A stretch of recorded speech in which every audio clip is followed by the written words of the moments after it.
네, 여러분 비도 오는데 오시느라 이렇게 고생하셨습니다. 그리고 이렇게 뵈니까 저 반갑습니다. 우리 기도하고 말씀 나누겠습니다. 사랑과 은혜가 많으신 하나님 아버지, 또 일주일간 살아가다가 하나님 만나고 싶어서 이 시간 예배의 자리로 왔습니다. 이 시간 예배 가운데 하나님 만날 수 있게 하여 주시옵소서. 또한 이 시간 말씀을 듣는 이 시간 우리가 듣고 싶은 말씀, 내가 좋아하는 말씀에 귀 기울이지 않게 하시고, 오늘 우리에게 주신 말씀이 무엇인지 귀 기울이게 하시고 그 말씀에 아멘으로 화답할 수 있는 이 자리가 되게 하여 주시옵소서. 감사하며 예수님 이름으로 기도합니다. 아멘. 오늘은 빌레몬서를 통해서 새로운 나라를 만들 사랑의 교육이라는 제목으로 부활절 일곱째 주일 말씀을 지금부터 함께 나누겠습니다. 저희 교육자들이 가만 보니까 이게 특징이 있더라고요. 좋은 게 있으면 서로 이렇게 공유해요. 그래서 좋은 책, 좋은 영화, 좋은 곳, 또 좋은 사람이 있다 그러면 서로 소개하고 공유하거든요. 그래서 같이 읽고, 같이 보고, 또 같이 가보고, 또 그 사람을 만나러 갑니다. 그래서 그런지 요즘 점점 생각하는 거나 말하는 게 닮아가고 있습니다.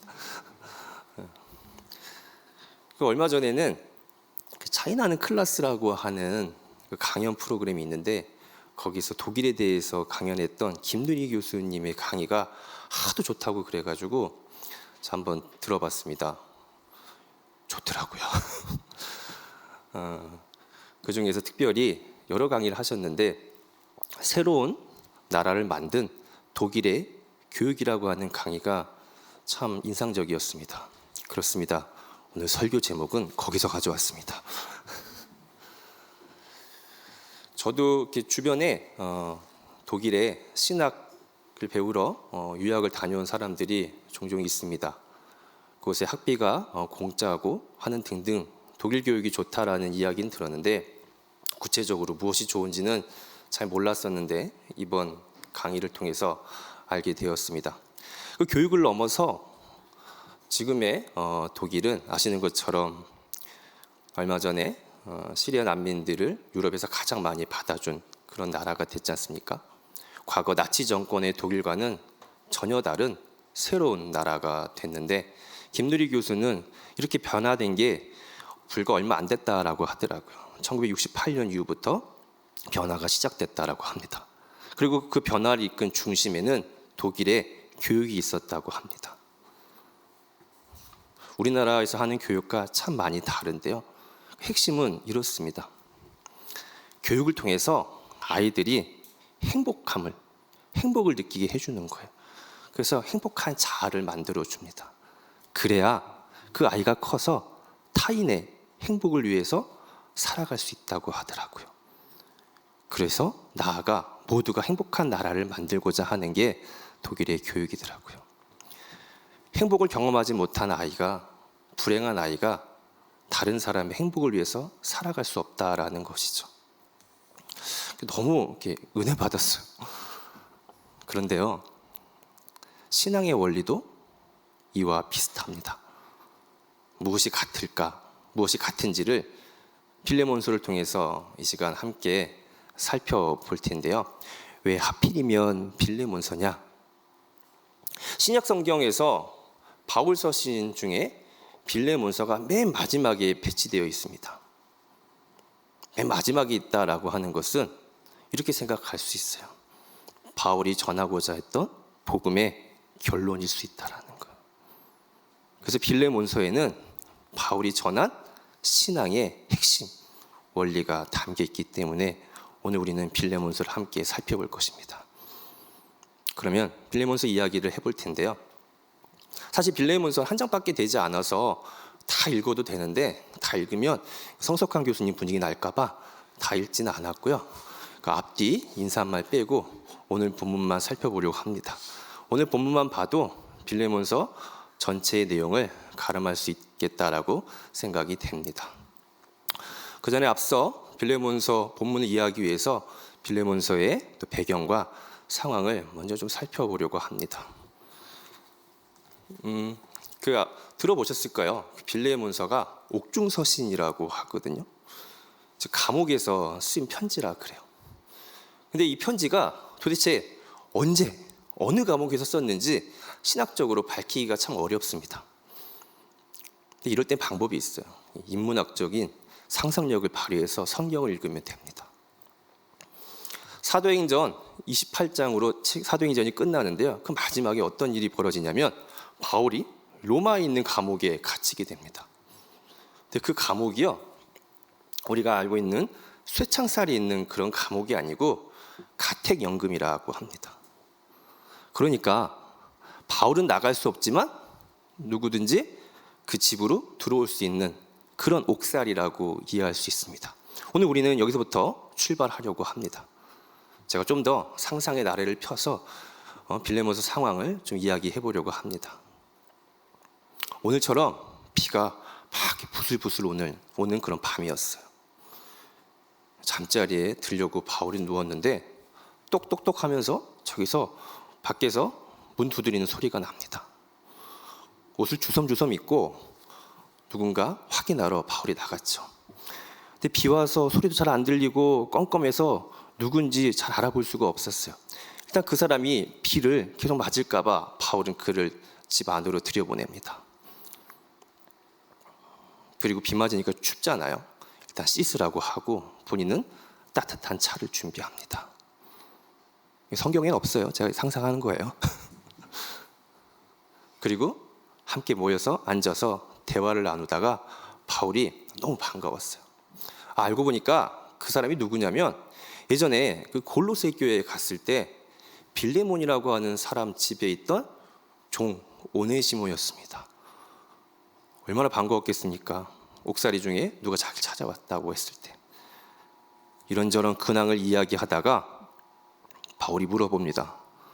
근데 도대체 여기는 어떻게 오게 됐냐라고. 오네시모의 답을 듣다가 바울이 깜짝 놀랍니다. 알고 봤더니 이 오네시모가 지금 도망쳤다라고 합니다. 당시에 노예가 종이 도망치다가 잡히면 큰 위험을 당할 것을 바울은 알고 있었거든요. 예전에 추노라고 하는 드라마가 있었거든요. 혹시 보신 적 있으세요? 언년이 나오고 했던 노예가 종이 도망갔을 때 그들을 잡으러 다니는 사람들을 추노꾼이라고 하는 그들의 이야기를 다룬 이 드라마거든요. 아마 이 시대에도 이런 추노꾼들이 있었겠죠. 그래서 바울은 걱정이 되는 거예요. 이 오네시모가 추노꾼들한테 잡혀서 큰일 날까 봐. 그래서 부랴부랴 펜을 가지고 와서 편지를 씁니다. 그게 우리가 보고 있는 빌레몬서겠죠. 결론적으로 뭐라고 이야기했을까요? 우리가 읽었던 본문 마지막 절인데요. 16절 같이 한번 읽어보겠습니다. 자, 16절 시작.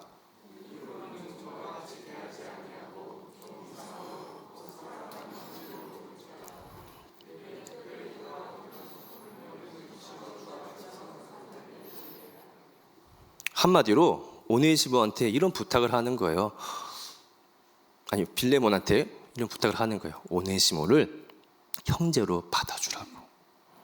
그랬으면 좋겠다라고.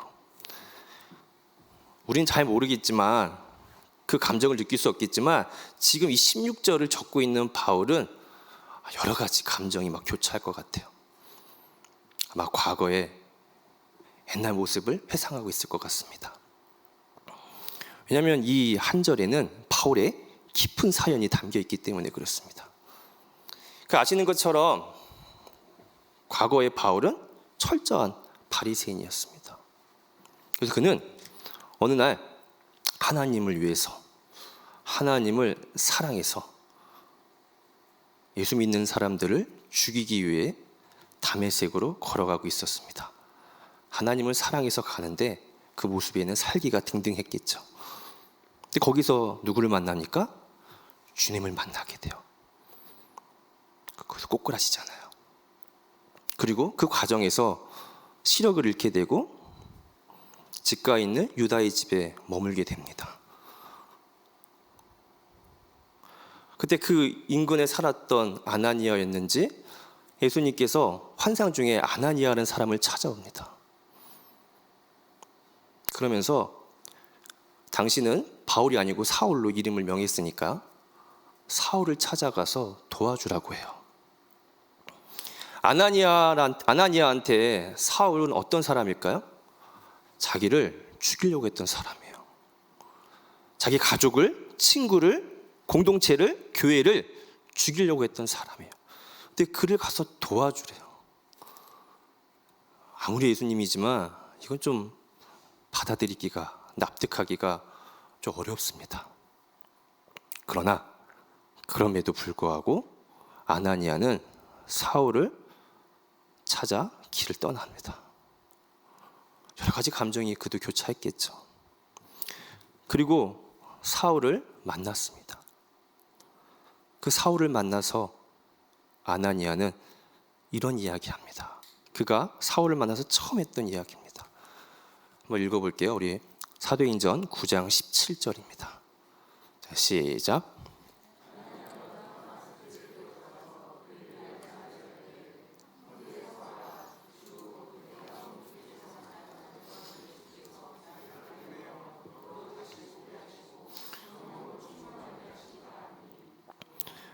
뭐라고요? 형제 사울아라고. 우리한테 형제 자매라는 말이 너무 그냥 일반화된 식상화된 표현 같을 수 있을지 모르겠지만 아나니아가 사울한테 형제라고 부르는 건 엄청난 사건입니다. 자신을 죽이려고 했던, 교회를 죽이려고 했던 사람인데 그를 뭐라고 불러요? 제일 처음 형제라고 불러요. 그를 형제로 받아줍니다. 이 기억이, 이 경험이, 이 사건이 바울한테는 아마 엄청났을 겁니다. 아마 지금의 바울이 있게 된 계기가 이거였을 거예요. 내가 죽이려 했던 사람인데 그 사람이 나를 형제로 받아줌, 형제로 받아들여짐. 이 경험 때문에 바울이 어떻게 해요? 지금까지 버티지 않았을까라는 거죠. 아니나 다를까 그는 사역을 하면서 많은 이들을 어떻게 받아들입니까? 또 자신의 형제로 받아들이죠. 지금 이 편지의 수신인인 빌레몬도 뭐라고 불러요? 형제로 부른다는 거죠. 그러니 빌레몬도 지금 바울에게 또 다른 이들에게 형제로 받아줬으니 어떻게 해달라는 거야? 너도 오네시모를 형제로 좀 받아주라는 겁니다. 이게 참 중요해요. 사람이 사랑을 받아봐야 뭘 할 수 있어요? 사랑할 수 있어요. 위로를 받아봐야 남한테 다른 일을 위로해 줄 수 있다라는 거죠. 은혜를 경험해봐야 은혜를 끼칠 수 있다라는 거죠. 그래서 오늘 함께 우리가 빌레몬을 읽고 있잖아요. 우리가 빌레몬처럼 우리도 그렇게 됐으면 좋겠어요. 교회에서 서로 이렇게 사랑을 경험하게 해줬으면 좋겠어요. 위로해주고 받아주고 품어주고 따뜻하게 좀 맞이해줬으면 좋겠어요. 이 경험이 없으면 우리 교회 그게 안 돼요. 사랑을 받아봐야, 위로를 받아봐야, 은혜를 경험해야 서로 또 다른 누구에게 사랑을 나눠주고 은혜를 베풀 수 있지 않겠습니까? 그리고 이 사랑을 받았다면 꼭 기억을 해야 되는 거예요. 내가 사랑받았던 존재라고, 내가 은혜 받은 존재라고 꼭 기억을 해서 나도 누군가에게 그 사랑을 나눠줄 수 있어야 한다는 것이죠. 혹시 나는 누구에게도 전혀 사랑을 받은 적이 없다, 아무리 생각해도 그런 사람 있을 수 있을지 몰라요. 그래도 하나님한테는 다 은혜, 사랑 받아봤잖아요. 그러니까 이 자리에 계시는 거죠. 옛날 찬양 중에 그 박종호 씨도 부르고 송정민 씨도 불렀던 찬양 중에 위로하여라라고 찬양이 있거든요. 혹시 그 찬양 아세요? 제가 설교 중에 찬양을 하게 될 줄은 몰랐는데요. 뭐 위로하여라 내가 아플 때 내가 너를 위로했듯이, 그냥 찬양 들어볼게요. 자.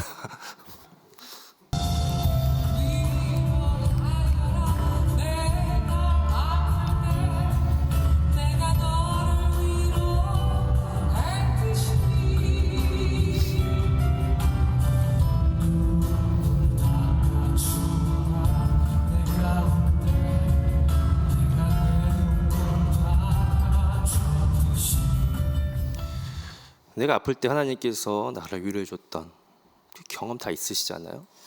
내가 울 때 내 눈물 닦아줬던 하나님의 그 따스한 사랑 다 경험해 봤잖아요. 그랬다면 우리도 어떻게 해야 된다는 거예요? 그대로 다른 이들에게 나눠줘야 한다라는 거예요. 우리 예전에 그 전기 게임이라고 혹시 아세요? 동네마다 좀 이름이 달라요. 전달 게임이라고 하긴 하는데 손을 이렇게 잡았을 때 한 사람이 손을 이렇게 누르면 전기가 전달돼서 받은 사람이 또 계속 전기를 전달하는 내용의 게임이거든요. 이때 중간에 끊어지면 어떻게 돼요? 게임이 연결이 안 돼요. 이어지지가 않아요. 혹시 우리도 사랑을 받았는데 내가 끊고 있지는 않은지, 내가 전달하지 못하고 있는 건 아닐지, 그래서 내가 속한 곳에, 우리 교회에, 우리 공동체에 지금 사랑이 계속 이어지지 않은 것은 아닐지 한번 좀 생각해 봤으면 좋겠습니다. 그리고 내가 끊었다면, 아직 전달하지 않았다면 다시 전달할 수 있길 바랍니다. 그래서 다시 사랑으로 이어지는 우리 교회, 우리 공동체가 됐으면 참 좋겠습니다. 그리고 이렇게 전달할 때 무엇이 좋냐면 사랑을 받은 그 상대방이 유익을 얻게 됩니다. 우리 읽었던 본문 11절 한번 읽어볼게요. 다시 11절입니다. 자, 시작.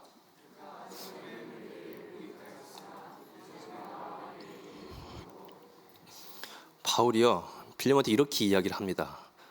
오네시모라는 사람이 그동안 너한테는 어떻게 보면 좀 불편하고 좀 필요 없고 좀 무익한 사람이었는지 모르겠지만 너가 그 사랑을 전달해 줬을 때 그는 이제는 유익한 사람이 될 거라고 이야기를 합니다. 언어 유인데요. 사실 오네시모라는 말 자체가 유익하다는 뜻이거든요. 이렇게 생각할 수 있어요. 그동안 몰랐는데 내가 누군가한테 사랑을 받게 됐을 때 내 존재를 알게 되는 거예요. 오네시모는 사랑을 받게 됐을 때 내가 유익한 사람이라는 것을, 남한테 유익을 끼쳐야 되는 사람이구나 라고 하는 본인의 자아를 깨닫게 되는 것이죠. 얼마나 좋습니까? 그렇죠. 내가 사랑을 전해주면 그 사람이 나한테 유익이 되는 거예요. 더 나아가 내가 사랑을 전달할 때 남한테 유익보다는 나 개인한테 더 큰 유익이 됩니다. 예를 들어서 독일 이야기를 했는데요. 영국에도 비슷한 교육이 있거든요. 제가 오늘 너무 이렇게 국제적으로 이야기하나요? 뭐 영국, 독일 막 너무 인터내셔널하게. 그 중에 액티브 시티즌이라고 해서 민주 시민을 양성하는 그런 교육이 있어요. 프로그램인데요. 영국 사람들이 나, 너, 우리 다 같이 행복한 나라를 만들어야 우리가 다 같이 잘 살 수 있다라고 하는 그런 생각 아래서 각 나라마다 영국 문화원을 통해서 이 교육을 무상으로 막 보급하는 거예요. 저도 참여했는데 다 공짜예요. 근데 그들이 왜 갑자기 이런 생각을 하게 되고 이 교육을 하게 됐을까 들어봤는데요. 얼마나 극단적인 개인주의 나라겠어요. 우리나라만 잘 살고자, 제국주의였잖아요. 얼마나 성장한 선진국이겠어요. 근데 그렇게 잘 살게 됐는데 테러가 나니까 다 같이 죽고 다 같이 망하게 된다는 걸 깨달았어요. 그래서 그들이 이거 나만 잘 살아서 안 되는구나. 내가 잘 살기 위해서는 너도 잘 살아야 되고 너도 잘 살고 우리 모두가 잘 살아야겠구나 하는 그 생각이 들었대요. 그래서 이런 교육을 통해서 모든 나라가 이런 민주시민이 되는 나라가 되도록 그들이 도와주는 일을 하고 있습니다. 그래서요, 남을 돕는 거는 나를 돕게 되는 거예요. 우리가 기부하거나 후원하거나 할 때도 보면 남을 돕는다고 하지만 결국 그것은 나를 돕게 되는 결과로 돌아오게 됩니다.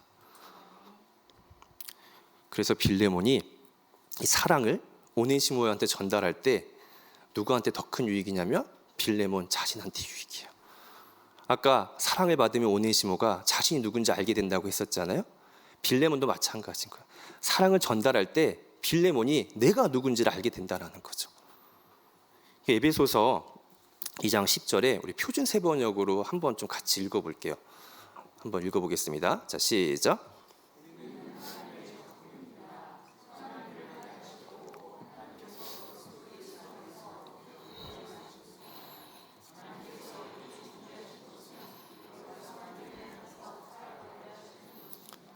네, 하나님이 우리를 어떻게 만들었냐면 선한 일, 사랑을 전하기 위해서 우리를 만들었대요. 우리 그렇게 지어진 존재래요. 그래서 빌레몬이 그걸 깨닫게 되는 거예요. 내가 사랑을 전하게 될 때, 내가 이런 존재구나. 읽진 않았지만 빌레몬서 맨 1장 1절은 이렇게 소개하거든요. 빌레몬을 사랑받는 자요 동력자라고 이야기합니다. 그래서 사랑을 전해줄 때 내가 누군지 아는 거예요. 어떤 사람이라고 알게 되는 거예요. 나는 사랑을 받는 자였구나. 이것도 약간 언어유예요. 빌레몬이 필레오라고 해서 사랑이잖아요. 사랑을 받은 자. 내가 사랑을 전하기 전에 잘 몰랐는데 내가 사랑을 전하다 보면 뭘 알게 되는 거야? 약간 순환 논리 같긴 한데 내가 이런 존재였구나. 사랑받는 존재였구나 라고 하는 것을 알게 된다는 것입니다. 그래서 우리는 사랑을 받은 만큼 사랑을 전달해 줄 때 저 사람도 유익이 되고 나한테 더 유익을 누리는 그런 삶을 살 수 있고 함께 아름다운 사랑의 나라를 만들어갈 수 있다는 거죠. 근데 여기에 조건이 하나 있어요. 되게 중요한 조건입니다. 14절이거든요. 한 번만 더 읽겠습니다. 14절 시작.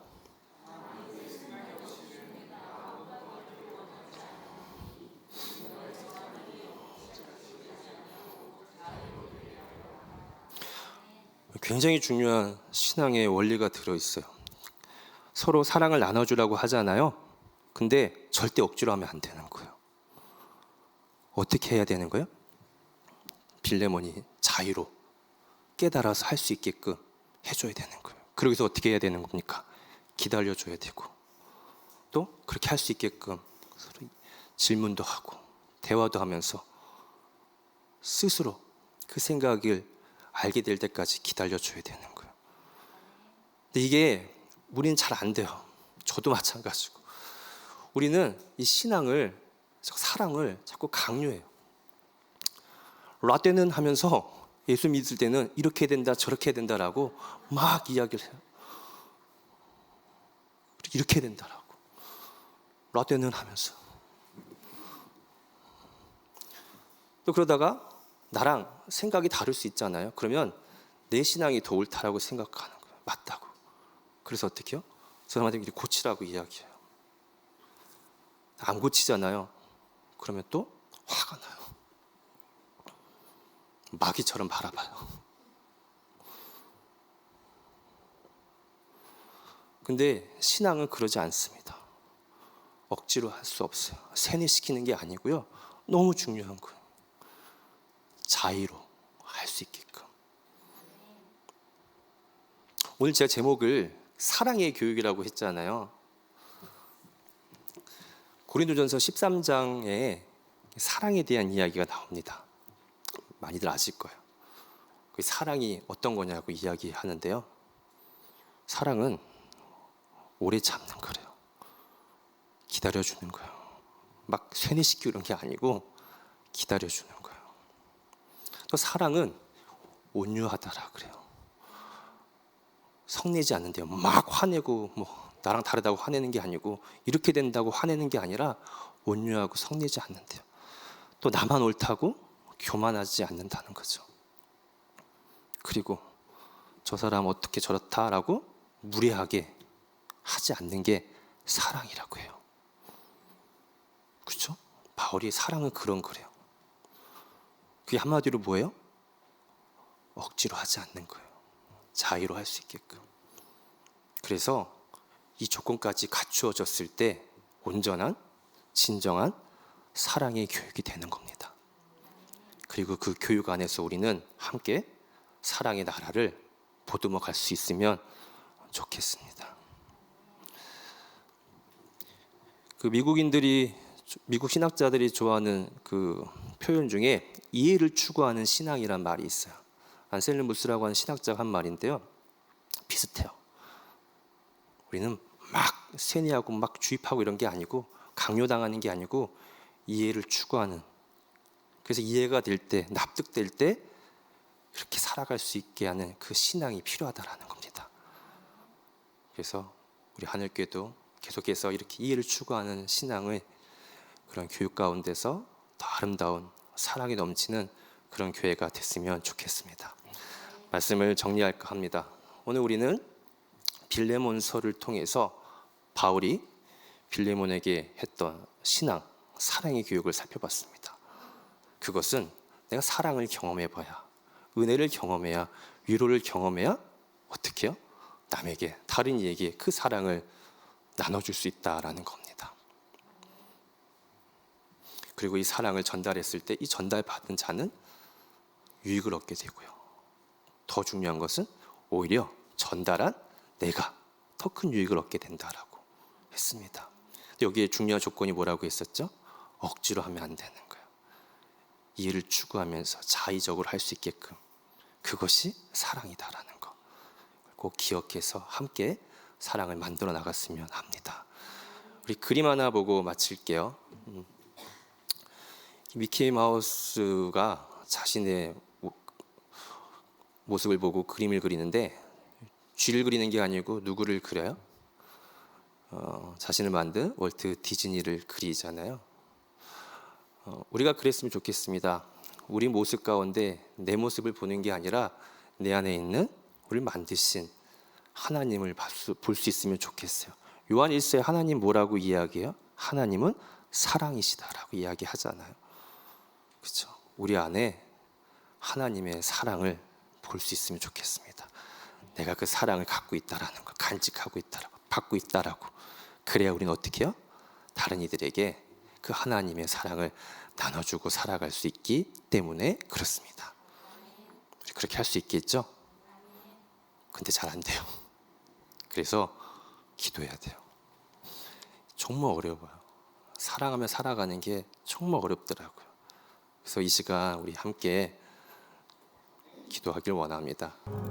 사랑하는 하나님, 우리를 끝까지 계속해서 사랑해 주셔서 감사합니다. 우리가 그 사랑을 이 시간 다시 한번 깨닫게 해주시니 다시 한번 감사드립니다. 주는 것이 받는 것보다 복되다고 하신 말씀을 기억하여 우리가 이제 삶의 자리로 돌아가서 받은 사랑을 나눠주길 원합니다. 이때 주님 도와주시옵소서. 그리고 그 사랑을 나눌 때 기쁨이 배가 되는 사랑의 기적을 우리 삶의 자리에서 또 우리 하늘교회 가운데서 경험하길 원합니다. 무엇보다 코로나 바이러스로 인해 경제적으로 힘들어하는 우리 성도님들이 많이 계십니다. 우리 그분들 가운데 함께하여 주시고 그분들에게 우리와 주님의 사랑의 손길이 전해져서 그분들이 다시 일어날 수 있도록 인도하여 주시옵소서. 예수님의 이름으로 기도합니다. 아멘.